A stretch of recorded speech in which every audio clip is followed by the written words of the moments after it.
हज़रत इखलास जो है ना, ये भी किसी असर का नाम है। कुरान मजीद के अंदर ना अल्लाह पाक ने सराहतन मुसलमानों को खिताब फरमाया, या अय्युहल्लज़ीना आमनू लिमा तक़ूलूना मा ला तफ़अलून, वो क्यों कहते हो जो तुम करते नहीं हो।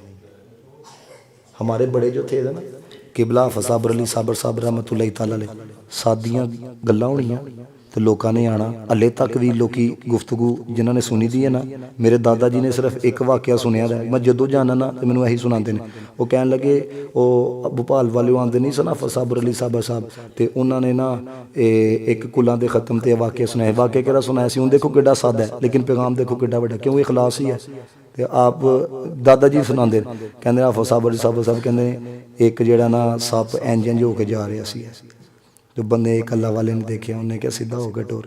हूँ चूँकि जहर सी ना अंदर, जो जहर होए तो फिर तुहानूं किसी नूं इलम का जहर होंदा वे है, किसी नूं पैसिਆਂ का जहर होंदा वे है, किसी नूं शोहरत का जहर होंदा, वो इंज इंज चले।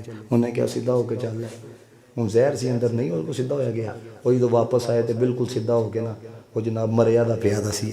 जुमला देखो किड्डा सादा जा, तो गल किड्डी वड्डी है। तो बाबे होरां ने जांदे की आख्या, कहन लगे जा ये मर के भी सीधा होया तो कादा सीधा होया वे।